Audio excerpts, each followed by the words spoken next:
Assalamualaikum warahmatullahi wabarakatuh. Selamat pagi, selamat siang, selamat sore, selamat malam.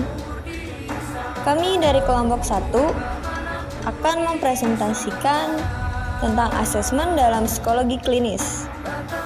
Adapun anggota kelompok 1 yaitu ada Kania Anissa Putri dengan NPM 202110515144.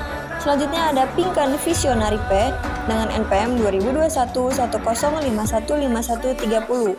Dan terakhir ada Liza Priliani dengan NPM 202110515188. Selanjutnya, tentang materi asesmen dalam psikologi klinis akan disampaikan oleh masing-masing anggota. Pertama, saya akan menjelaskan pengertian asesmen. Asesmen adalah proses pengumpulan informasi yang biasanya digunakan sebagai dasar untuk pengambilan keputusan yang nantinya akan dikomunikasikan kepada pihak-pihak terkait oleh asesor. Tujuan asesmen 1. Pengambilan keputusan.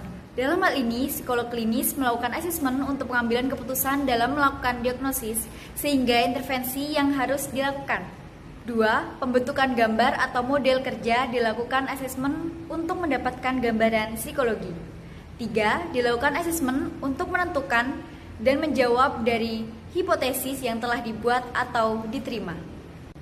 Asesmen observasi. 5 keadaan atau cara menerapkan observasi yakni pada studi lapangan, introspeksi, studi kasus, metode klinis, dan metode eksperimen. Studi lapangan tidak mengontrol apa yang diobservasi, tapi berusaha untuk membuat proses observasi itu dapat diandalkan semaksimal mungkin. Hal ini dilakukan dengan merumuskan unit-unit observasi, dengan melatih observer, dengan sampling dari unit-unit observasi, atau penggunaan lebih dari satu observer. Introspeksi atau pengamatan diri sendiri ialah suatu proses asosiasi yang hanya dikontrol oleh subjek yang melakukan introspeksi. Asosiasi bebas dikendalikan oleh observer atau misalnya dalam psikoanalisis.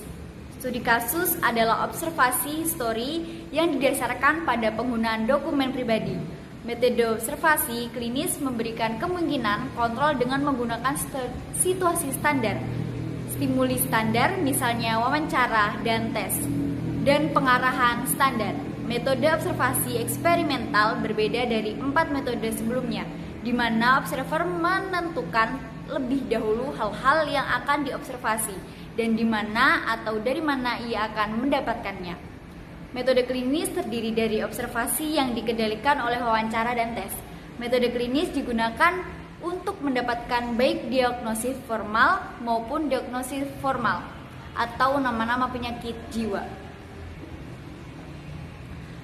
Beberapa hal pokok antara lain yaitu: pertama, penampilan umum dapat berubah penampilan fisik secara keseluruhan, misalnya bertubuh gemuk, kurus, atau tinggi.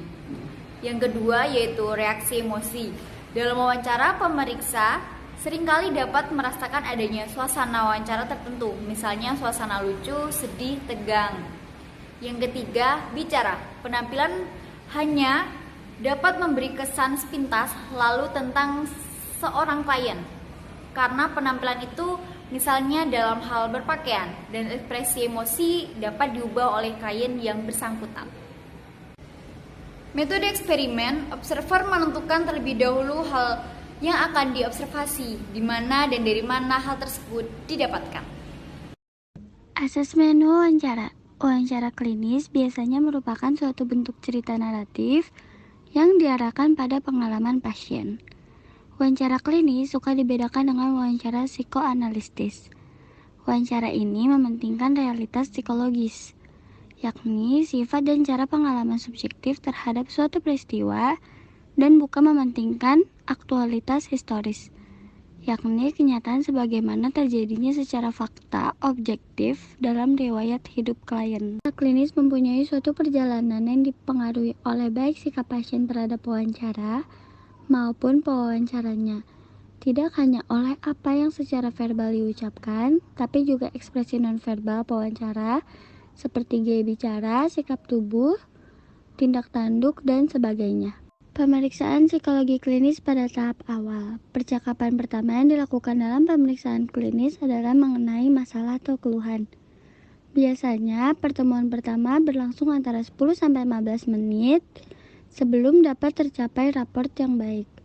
Setelah itu, pembicaraan diarahkan pada keluhan klien. Pada akhir pertemuan pertama, sebaiknya pemeriksa mempersiapkan akhir wawancara dengan memberikan pengarahan wawancara pada satu topik tertentu dan mempersiapkannya untuk pertemuan konsultasi selanjutnya. Setelah pada tahap awal pemeriksaan dibahas mengenai keluhan atau masalah klien dan latar belakangnya, maka selanjutnya diadakan eksplorasi mengenai riwayat keluhan dan riwayat hidup klien.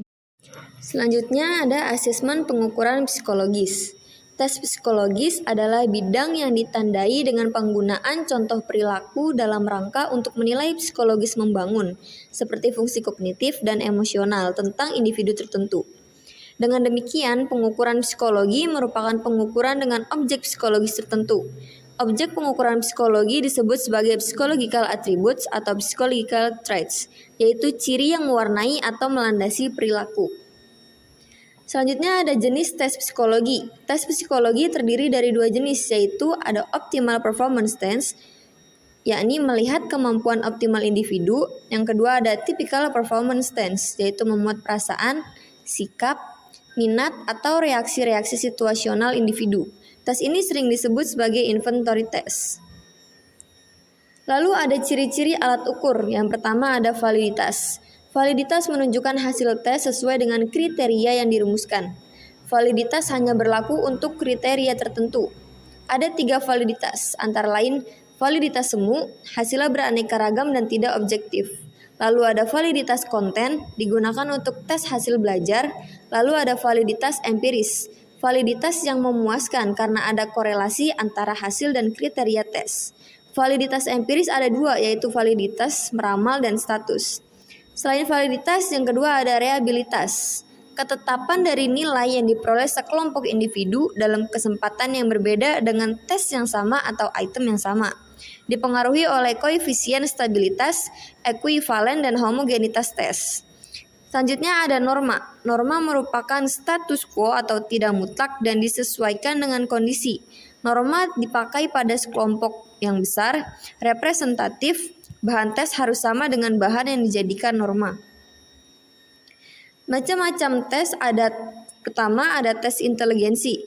Tes inteligensi adalah tes untuk mengukur kecakapan umum.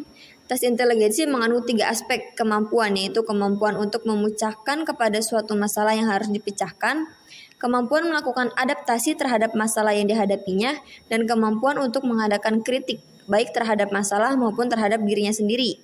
Ada beberapa model seperti Binet test, Spearman test, Thurston test. Tes-tes ini digunakan untuk mendeteksi beberapa ukuran inteligensi dengan IQ. Selanjutnya ada tes kepribadian. Tes kepribadian dilakukan untuk mengetahui keadaan jasmani, temperamen, sistem nilai, dan sebagainya. Aspek-aspek yang diukur antara lain pengendalian diri, kepercayaan diri, hubungan interpersonal, komitmen, optimis, kemandirian, motivasi berprestasi, daya tahan terhadap stres, penyesuaian diri, dan sebagainya. Yang ketiga ada tes bakat. Tes bakat hasilnya untuk memprediksi penampilan. Aspek-aspek yang diukur antara lain kemampuan berpikir, bekerja dengan angka, penalaran, visualisasi, kemampuan bahasa, dan penalaran di bidang mekanik dan kecepatan respon. Terakhir ada tes minat. Tes minat biasanya dilakukan untuk memperkirakan minat individu dalam berbagai bidang pekerjaan, antara lain outdoor, mekanik, komputasi, keilmiahan, persuasi, artistik, kesastraan, musik, atau pelayanan sosial. Baiklah, kesimpulan dari materi yang kami presentasikan hari ini adalah asesmen dalam psikologi klinis ialah pengumpulan informasi untuk digunakan sebagai dasar bagi keputusan-keputusan yang akan disimpulkan oleh penilai. Tujuan asesmen dalam psikologi klinis itu ada 3 macam, yaitu pengambilan keputusan, deskripsi, dan prediksi.